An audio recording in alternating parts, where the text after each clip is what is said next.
Всім привіт! Ми продовжуємо спілкування з вами, продовжуємо щось цікавеньке. Зараз ви бачите перед собою дуже цікавого чоловіка.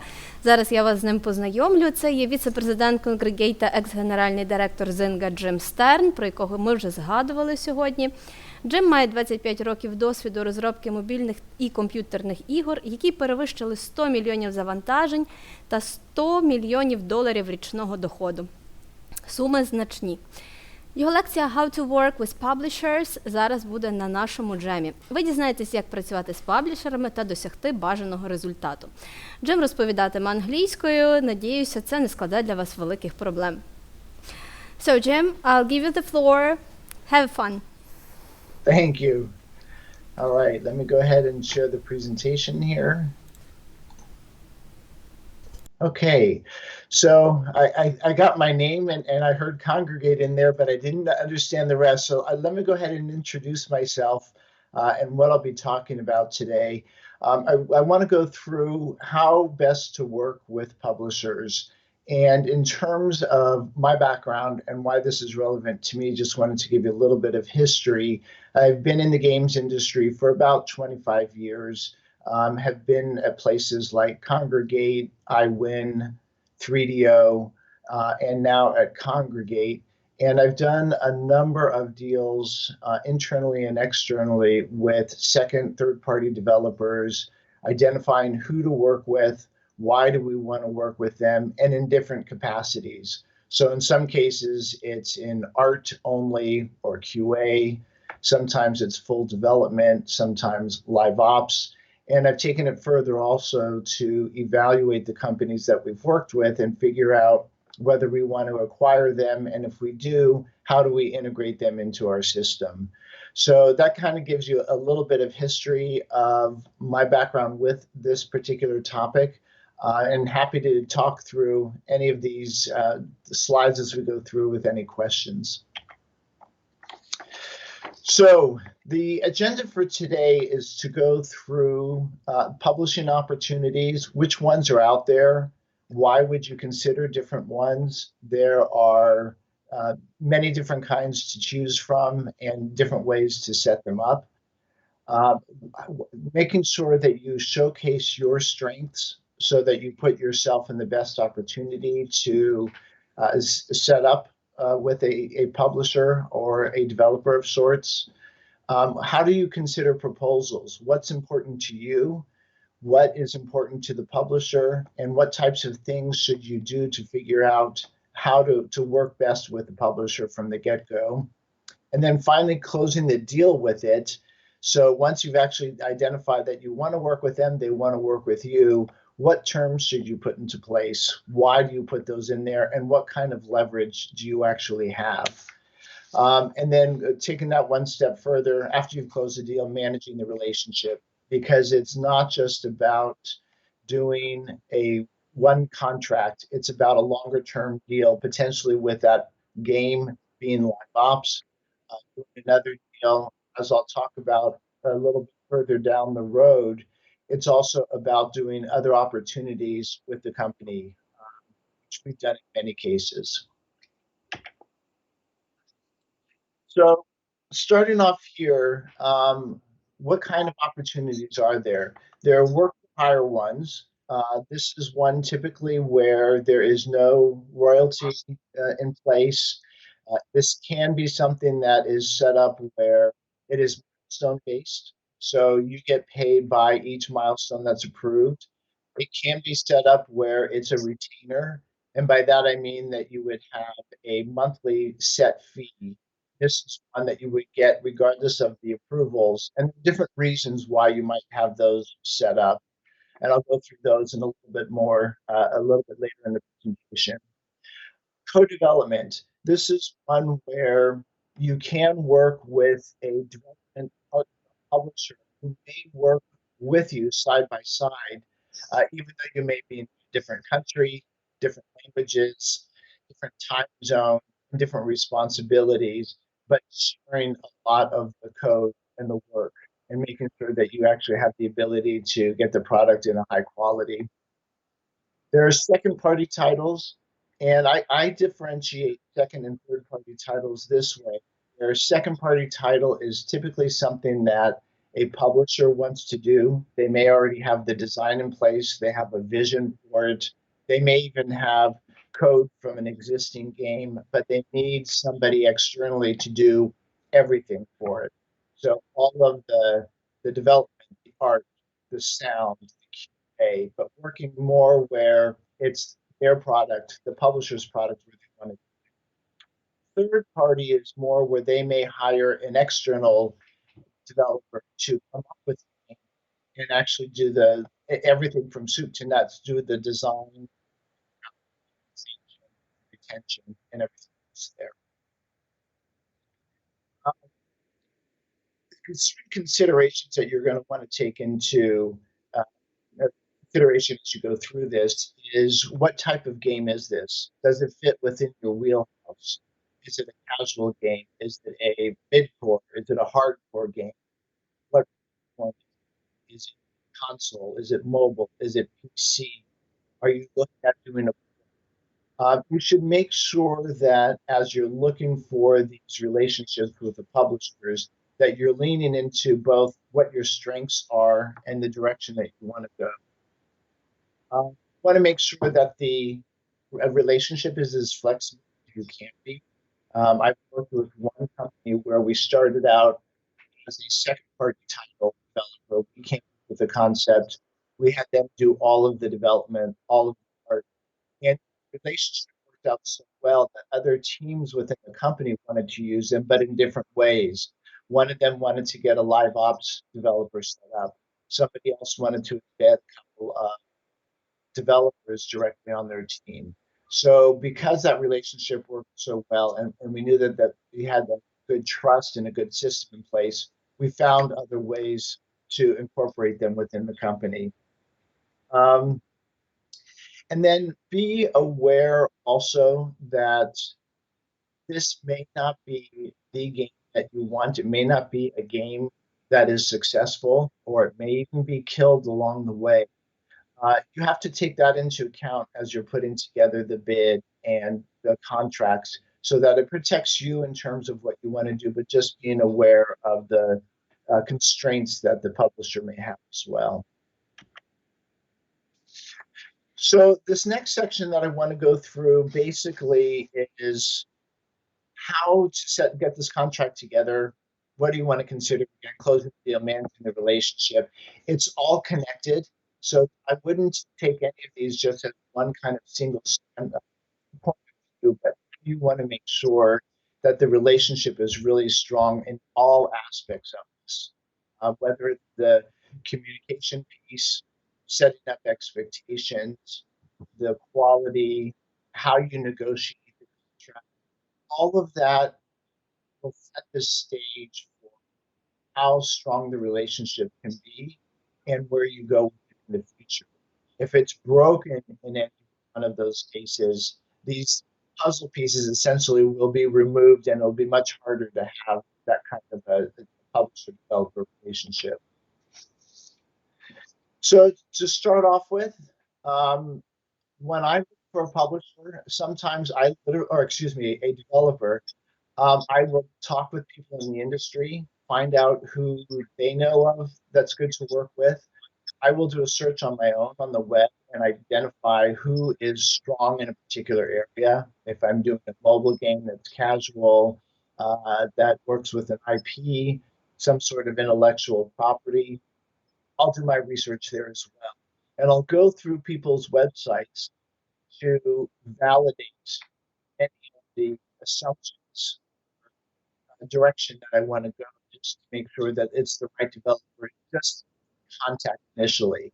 So you should make sure that your website is very clean, very informative, is easy to navigate through, is translated into the languages potentially of the company, where the countries are where you would want to work with them, so that you're putting your best foot forward. It should showcase your published games. This is one where it's difficult what you've done in the past and how successful they are. But one of the things I'll do is go through, take a look at the games. I'll on Sensor Tower, see how well they've performed. It's a mobile game. So they'll give me a sense of, wow, this was really a strong game, or none of these games here look like they've really hit the mark. And that will give me some indication as to, again, whether the company feels like it's credible or strong what I want to do. The information on the website, or at least some background information you should have in terms of is history of the company. How long have you been in business? By who are the key people? What have they done? How long have they been in the industry? Is there anything that is pertinent to help take a look at your background and make sure that this really is an established company, not something that was necessarily created last year and has two people. If I'm looking for a developer that has 20 to 25 people, I want to make sure that there's much more there, that maybe there are 100 people that we can choose from or establish a team with, and that it's been around maybe 5 or 10 years and has good credibility behind it. That being said, I wouldn't shy away from the fact that you may be a newer company. There is one company, as an example, recently who wanted to get involved with Pit. That was late, wasn't sure I wanted to do them. They didn't have that much in the industry, but somebody had recommended them. And as we went through it, they showed so much grit, interest, excitement for the project that we actually ended up going with them. So even if you don't have all of the history to show, it's still important to be upfront and honest with what you do have so that somebody who's taken a look at the site can at least have some sort of indication as to whether it might or might not be a good fit. This next section here, the map strengths of the publisher needs, I've talked through a little bit with game genre, make sure that the games you want to talk are the games that are important. If I'm doing a match 3 game, and you have a match 3 game or you're interested in match 3 games, that's good for me to know. What platform tools and tech do you have experience in? Is it Unity? There's so many different types, depending upon whether you're doing console, PC, or mobile. What kind of art style do you do? Is it 2D, 3D? Do you use different kinds of techniques for creating the artwork? Again, that's going to be important to make sure that you have and focus in on what that publisher is going to need. IP partners, for me, that's a big one. If I'm working with Nickelodeon, I want somebody who I can see has had that experience before, both in terms of hitting the art style and hitting the quality bar that's really important for those brands, and understands the process to go through when you're actually creating all of the game, the design, the development, the experience, essentially, to know what it's like to do for an IP holder. Because if you haven't had that experience, that's a whole different set of criteria that you need to be able to build up. So if you don't have it and you're interested in doing it, see if you can even associate yourself with another developer who may need some additional work where you can help out so you can get that exposure to different intellectual property. Make sure that the publisher that you want to work with has the right cultural fit, it's in a time zone that works for you, and that at least the main contact can communicate language. So it's not required that everybody speaks the same language, but whoever is involved, say the producer or the biz dev person, make sure that you are clear and understand the language, know how to get a hold of people, make sure that your time availability is something that does have overlap with the publisher so that you can communicate on a regular basis, and make sure that it is a good cultural fit. Some cases, some people I've seen where they want to please all the time and they don't want to expose any of the risks.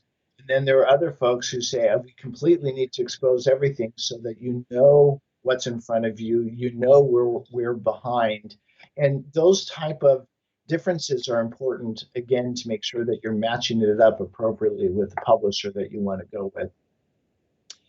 And then finally, what I have here is availability. And this one is a little bit tough. I'll go through this in a couple slides, I think.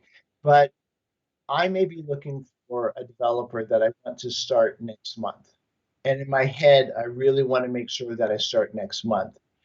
You have planning, and you need to make sure that you've got the people signed up and that you have a commitment so you know where the funding is going to be coming from. And you may need to have 3 months headway, depending upon how your company is set up. Or you may be able to do it at moment's notice, or you may have a team that's coming free in the next month. It's important to understand what the true requirements are of the publisher and what your availability is and match them up. And those things may change. So I wouldn't just assume that it will start in a month. It may take me longer to go through the process of vetting out the different people, the different companies, and doing a little bit more digging into whether it's the right fit, as well as making sure that I've got the right funding internally so that I know that I can commit to whatever time period is that's being set up. So it could very well be that even the availability that I present initially may not quite be what it ends up to be. All right, so let me move on to considering proposals. And typically, you'll get some sort of a request for proposal or an RFP, and different companies approach this in different ways. What I like to do before I even send out an RFP, I'll typically have a couple emails back and forth. Are you available? Are you interested? Is this the right type of thing for you? And if so, then I'll do is a phone screen.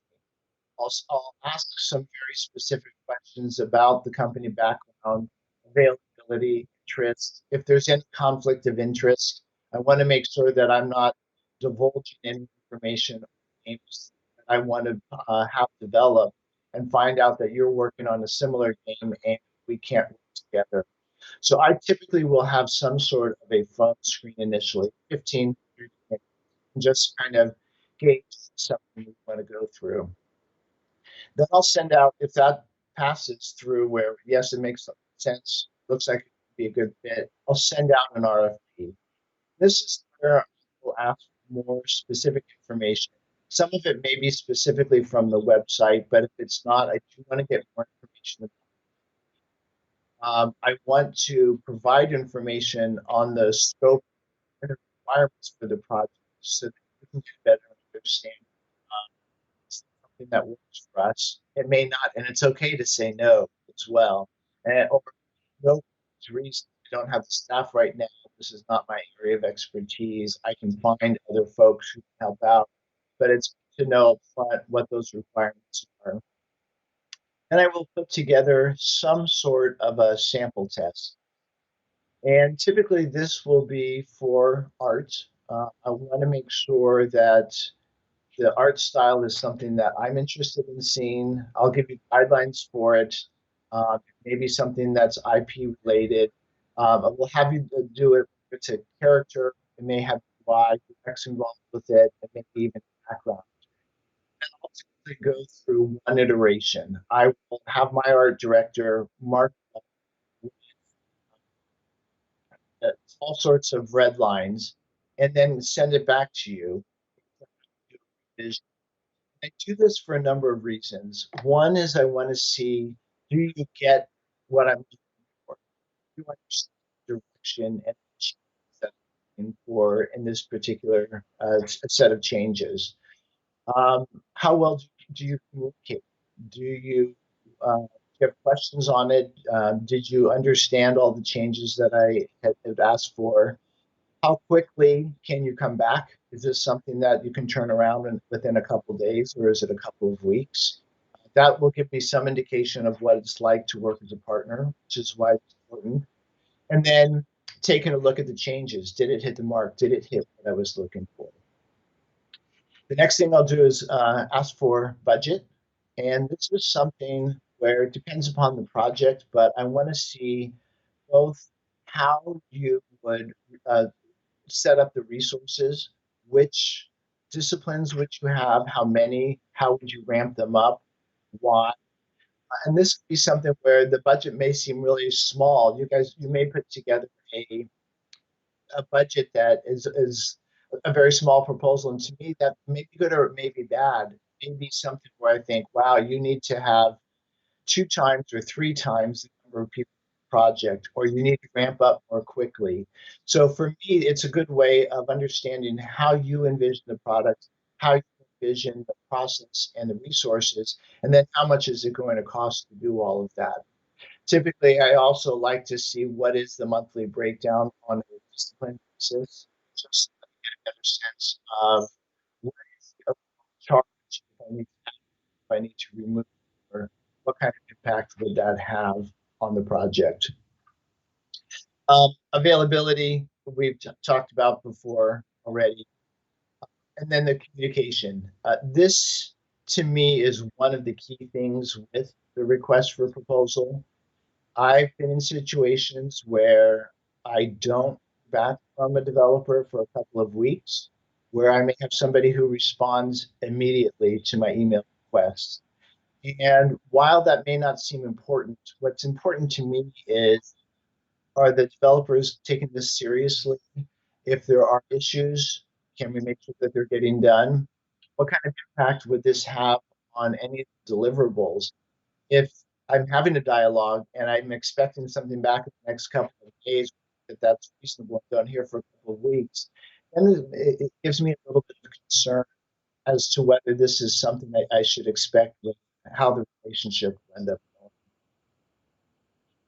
going. Moving on here in terms of expectations, typically you will have some sort of a mutual non-disclosure agreement. This will come from the publisher, tends to be very standard. Can't share any information that's not publicly available, and it's for a certain period of time, but continues on even afterward. Typically, it's not something that you can change. It's not really that important to change. It's a different way companies set them up. So I would go with the publishers undisclosure. Time delays. You may get the hurry up and wait feeling from the publisher. They say they really need to come up with somebody today, tomorrow, whatever it is, and then all of a sudden things are slowed down in terms of communication from the publisher side, which is not necessarily a bad indication. It's just maybe there's so many things that are going on internally. Hopefully the publisher will be able to reach out and say, look, things are slowing down. I'm not going to get back to you for a couple of weeks. It kind of goes along the lines of the communication in the RFP for you to evaluate also how well is setting those expectations. But there will be time delays. There also will be issues where they're asking you to do things where it takes a lot of your time.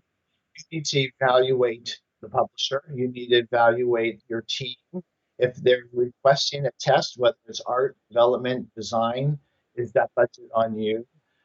Typically, I will request that of the developer, because if I'm considering so many different folks for a work hire situation, I don't have the budget to be able to pay everybody for that particular. So that's something that typically you should consider yourself, but you need to understand what that means in terms of your availability to do that, because you've got other projects that you're working on. In terms of number of companies I typically look at, I may take a look at 10 to 12 companies to consider, and then narrow that down to maybe 4, 5, or 6 that based on initial discussions, research, whether I want to get an RFP with them. Then I'll probably scale that back down to even 2 or 3 to see which one fits the most.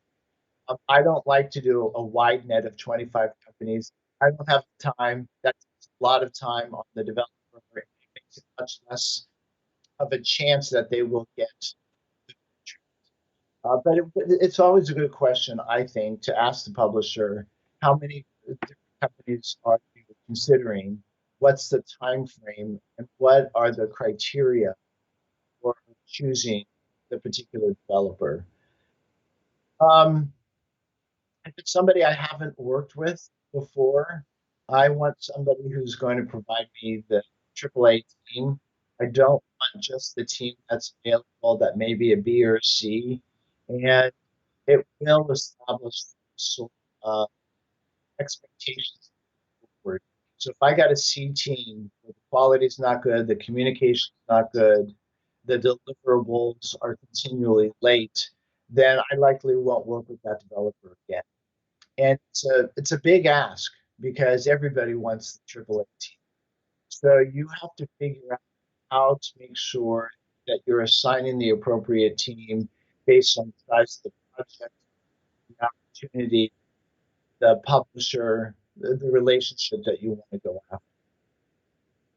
And then in terms of long-term relationships, uh, this is one where it can go in many different directions. I've got listed here acqui-hire or future projects. So acqui-hire is where you do an acquisition where you're more hiring the people rather than a particular project. And I've been in situations like this where the development relationship has been so strong, and we may have embedded that team in other areas within the company that we want to lock them down and make sure that we have a much longer term relationship. And one way to do that is to say, hey, let's just let's have a part of the team because you are so embedded with what's going on with our projects. And then make sure you do consider what you want for the future. Is this a one-shot deal? Do you want to work with this publisher on other projects? Uh, if you have other publishers you want to work with, you also want to make sure that you have a good reputation. So thinking about that long-term relationship up front is very important. Closing the deal. So once you've made it through the gauntlet of is this a good fit?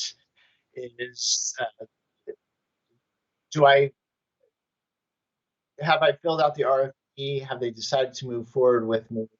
It's important to go through and understand what you want in terms of the deal and what the publisher wants. They may or may not match up. So I talked about before, it could be milestone based. It could be based on a retainer. For me, typically, I do like milestone initially, at least, especially to make sure that anything we've committed to up front in terms of expectations are delivered on. So if I have a concept phase, pre-production, production, etc., I want to make sure that you're nailing it and you're staying to those commitments. And if not, then it's your responsibility to figure out how to make it whole. Once you've established that kind of relationship, then depending on what the expectations are moving forward, if we've already then shipped the game and it's live ops and we know that we need a team of 7 people to support the live ops, then we may switch to more of a retainer based where it then becomes how much do we spend on a monthly basis? We know that we're going to have new content, new features, bug fixes, things like that. Um, some companies I know much prefer the retainer anyway, even initially, because they want to stay more in an agile environment. They want to make sure that as things change, you don't have to continually change order that you would have to on a milestone-based contract. So it depends upon the publisher, depends upon what their goals are, depends upon the production cycle of the game as to whether you'll do one or the other. Another consideration is rev share, revenue share, whether you get a portion of the revenue. Um, I, that's always a consideration, which has you make sure that the game performs well. It can be difficult, at least in initial relationship, to get a better sense of who you are and wanting to do something longer term. I know there are some folks who look for a very large rev share and then they may bring down their costs. depending upon, again, what the publisher has the funds to do or the interest. It could be 5%, 10%, 15%, or it could be zero. Most of the deals I've done have been, at least initially, in order to make sure that the relationship is set up, that they know that they've got their costs covered, and there's a lot of hidden things, whether it's a IP that you have to pay royalty for, whether there are a lot of other marketing considerations. And yes, the royalty is typically based off of net revenue, so you subtract that out anyway. But there's also a certain return on the investment the publisher needs to make, that as it gets chipped away, it's harder for them to get more of the royalty out to the developer. The other things to consider for financial terms are the net payment. Is it at 30 days that you get paid once you submit an invoice? Is it 15? Is it 45? Some of it will depend on whether it's milestone-based or retainer. If it's retainer, you know the money is coming in monthly. That could be a shorter net because you at least can budget for it. If it is milestone based and you're not sure you can hit those deadlines, then you should have a little bit more upfront in terms of being able to pay your team so that you're kept whole. In some cases, especially in a milestone based contract, the publisher will pay an upfront fee just to get things kicked off. I know some developers like to have that fairly significant so that it covers a couple of milestones. Typically, I don't do it more than 10% of the contract. Often it's less, partly because if you don't have a deliverable yet, it puts us at more risk, but partly to make sure that the milestones that are coming up really do have the necessary in terms of the financial commitment. Key contract terms, again, you'll typically get boilerplate contracts from the publisher, and typically you can't change a lot of it. It's important to go through all of it, obviously, to make sure that you're comfortable and understand the terms that are expected. Typically, the contract will be set up, at least in a publisher case, they will own everything. So they will own all of the source code, all of the source art. Um, in many cases, the milestones, you'll be required to submit those as well. That's in case maybe the contract has to end, but they've paid for it. So they're going to want to make sure that they have access to all of it in case something changes in the future. We want to make sure that you understand what, again, the financial terms, that it fits within what you're looking for. Termination clauses are very important. Typically, you'll have some sort of termination for convenience. The company may not be able to continue moving forward with the project and need to be able to have that out. Typically, it's set up with some sort of advance notice. It may be 30 days written notice. It may be something where any partial um, milestone that you're working on is fully paid regardless of when they stop, so you're kept whole. But make sure that you do understand that as well. And then the other thing I would say is the payment schedule. You should make sure you go through all of that so that it fits with what your expectations are and what you can live with.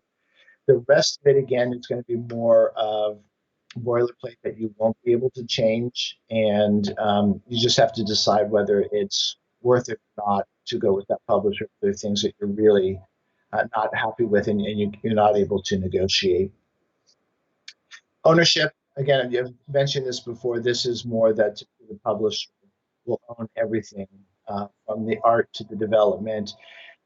They also typically will say we have the right to decide whether we put the developer name on the product itself.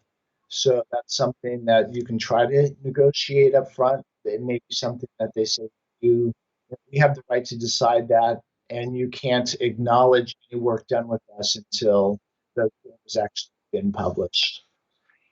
A couple of examples, and I think I've mentioned these before already, but just to give you some breadth of the people we've worked with. Again, one developer, I've worked we've kind of embedded in multiple areas within the company. And it's one that I would even consider an acqui-hire because they are so good, diverse. Um, they also are a developer who will say, "Oh, we know this one costs a little bit more. Don't worry, we'll figure it out on our end. You guys have been great to us." And it's not the fact necessarily that we don't have to pay an extra amount for something we didn't realize, but the fact that they are willing to step in and say, look, this is a long-term relationship. It's a partnership. We realize things change. Don't worry about it. We'll cover it on the next time around. So that kind of discussion, consideration really goes a long way, even though it may be outside of the project itself. And then the other one that I was mentioning earlier is a developer that came in at the 11th hour, very late in terms of the proposal. I was getting close to deciding who to use. Came in, I said, you know what, we've got a little bit of time. If you really want to go through an RFP, go ahead and submit it, but the likelihood is not here for this project, just so you know up front. They not only turned it around very quickly within a week. They nailed the art style I was looking for. They had the enthusiasm, the excitement. They came in within the budget that I wanted, and the communication was incredibly strong throughout the entire process. So where I was considering going with a more established company at that point, I chose to go with these guys. They were newer, somebody that I felt could potentially even be similar to one of the other developers that we had in terms of being scrappy and being able to accommodate our needs more readily rather than a larger company. We ended up going with them, and it's been great. So again, there are different things that will trigger something within the publisher to make that decision on who to go with. And it's important for you to keep that communication open, uh, be flexible, make sure that something that you want. If you do, go after it. Don't just sit and wait for a couple things to happen or get worried that, oh, if I expose this, they're not going to choose me. That honesty up front will take you far. And even if it doesn't work for this project, then it may work for something in the future.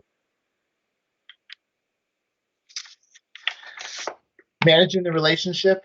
Um, a lot of this is kind of a summary of what I've talked about in terms of making sure that communication is strong.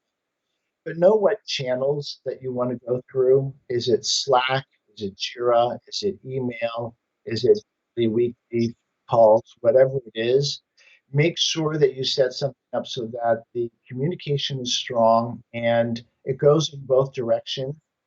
That if there's any risks that are coming up, if things are high, I think the worst thing you can do from a publisher perspective is get them a surprise when a deliverable is due and then hear that it's going to be a month late. If things are at risk, identify it and identify what you plan to do about it, along with some of the reasons and some of the potential ways of improving and getting back on schedule. Um, the other area I'd say is probably good is something like find common repository, whether it's Google Docs or something else, where everybody does have access to and is able to document and make changes directly. In terms of key personnel, I'd make sure that you have a very strong point of contact. This could be the producer, the business development person, it could be the CEO of the company, depending upon the size. What's important here is that you have a point of contact on both parts of the relationship. So from each company where the dialogue can be open and honest, direct, discuss the hard issues. There may be times where some of the resources aren't working out. There may be times where the quality isn't good. There may be times where expectations change. And you need to have somebody that you can really have that open and honest dialogue with and figure out what to do and not necessarily expose everyone else to it because it can make them nervous if things are coming up where they're changing. I need more or fewer people. I want to be able to have that open dialogue with the developer to make sure that they're aware of it and plan for it accordingly. And it's important for the developer to say, hey, publisher, things aren't working out well. You guys have been abusing our schedule, our time. People are working 12-hour days. We have no breaks, and people are feeling burned out. And it's important that you realize and identify that as soon as you can so that you can correct for it and figure out if the expectations need to change at all in order to get back on track. Good rules of thumb, and this somewhat goes into the best practices as well. Make sure that you have timely responses. Don't just sit on things and have them wait. Try to avoid surprises, kind of like what I was talking about before. If something is going to be delivered late, identify that early on. If vacations are coming up, sick time, whatever it is, make sure that people are aware of what's happening. Make sure that the relationship, even though again with the point of context that you've got open and honesty, that's kind of at the root of it. Make sure it's not combative, that you're finger pointing or that you're really pushing too hard in one direction because you feel, darn it, I need to make sure my business is successful and this is the way it has to be. You need to find a way to work with the longer term relationship in mind where they can trust you, you can trust them, but you're also accommodating to what needs to happen. It doesn't mean that you need to roll over, but that you really are flexible in terms of how you work together. So that's some of it. I would have regular check-ins. This can be daily. It can be weekly. It depends upon time zones and where you are in the project. Quality focus is huge. Make sure that whatever you deliver is the quality you expect, that it's been QA'd, and even if there are bugs or known issues, that you've identified those so that it's not the publisher taking a look at it and saying, this quality is really bad. What did I get myself into? Do internal gameplay. This will help with the quality focus, but it'll also help with the game design.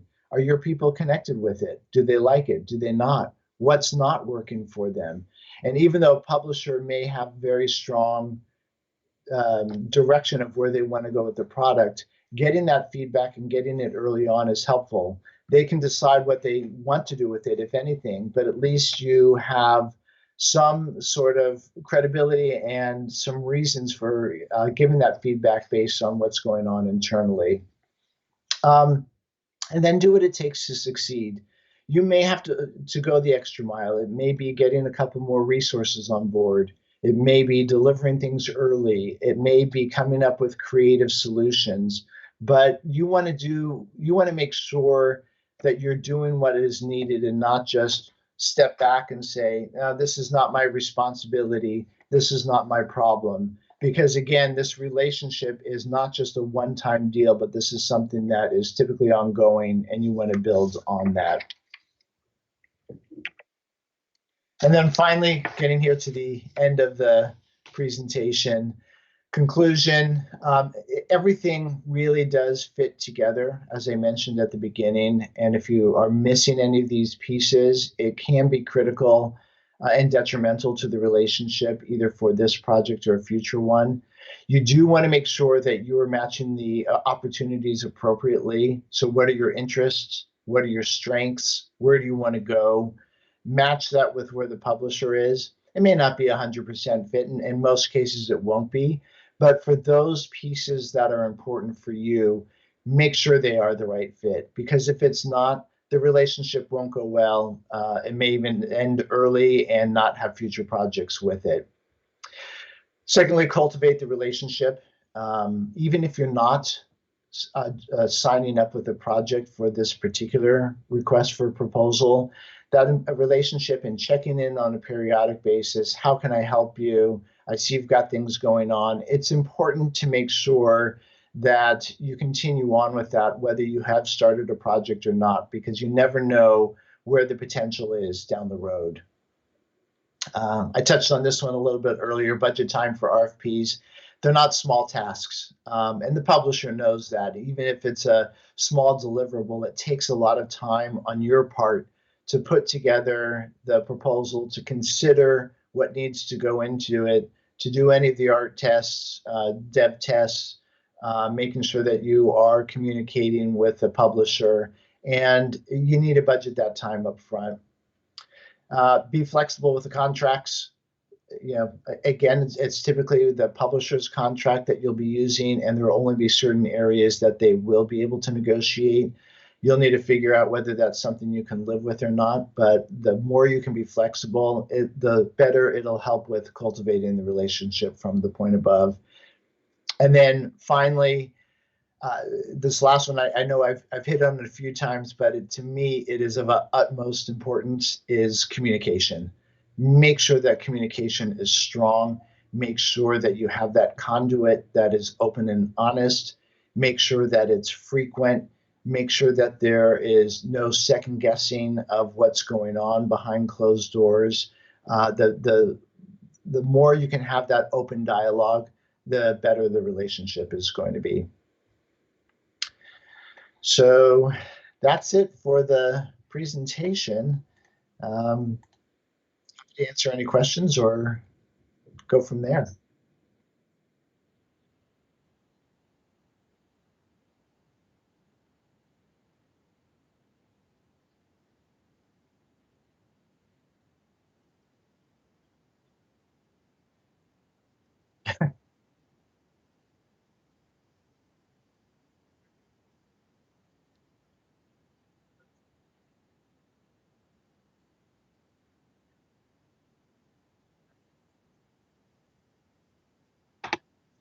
Thank you too. Take care. Bye-bye.